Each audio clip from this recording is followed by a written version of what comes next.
வணக்கம் நண்பா. இன்றைக்கி நம்ம பார்க்க போகிறது இந்தியாவின் ஹைட்ரஜன் உற்பத்தியின் ஹீரோக்கள் யார் என்று பார்ப்போம். பார்க்குறதுக்கு முன்னாடி நீங்கள் இந்த யூடியூப் சேனலை சப்ஸ்கிரைப் பண்ணலைன்னா சப்ஸ்கிரைப் பண்ணிடுங்க. இந்த காணொளி உங்களுக்கு பிடிச்சிருந்தா லைக் பண்ணிடுங்க. வாங்க வீடியோக்குள்ளே போகலாம். ரயில் ஓடும், புகையில்லை.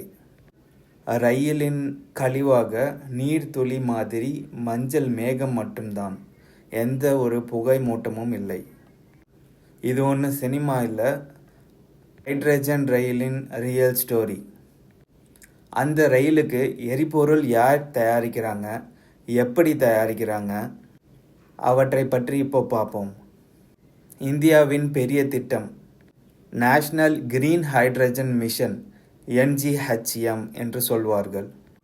இந்திய அரசு 19,744 கோடி இனிஷியல் அவுட்லே வச்சு கிரீன் ஹைட்ரஜன் மிஷன் தொடங்கியிருக்காங்க. இதில் சைட், அதாவது உற்பத்தி, விண்ணப்ப ஊக்குவிப்பு, பைலட் ப்ராஜெக்ட் அண்ட் R&D எல்லாம் அடங்கும். இதெல்லாம் தான் பிரைவேட் நிறுவனங்களுக்கும் இதில் முதலீடு செய்யலாம் என்ற கான்ஃபிடன்ஸ் கொடுக்கும்.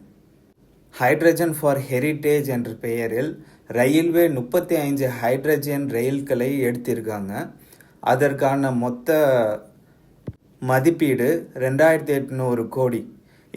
இதுதான் மற்ற பிரைவேட் மற்றும் பப்ளிக் செக்டார் கம்பெனிகளுக்கு கண்டிப்பாக இதற்கு சப்ளை பண்ணுறதற்கான ஃபியூயல் சப்ளை நம்ம கொடுக்கணும் என்ற கான்ஃபிடென்ஸை கொடுக்கிறது.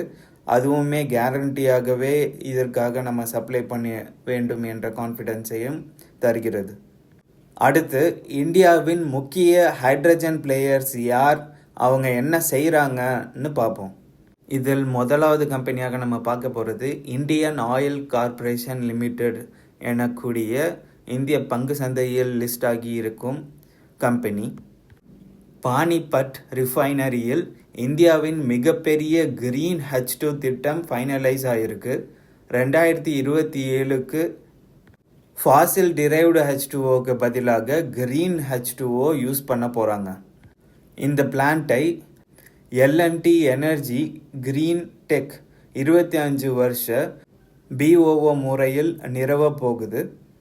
ஆண்டுக்கு சுமார் 10,000 டன் கிரீன் H2O பிட் சுமார் 397 ரூபாய் பர் கேஜி என முடிவு செய்துள்ளார்கள்.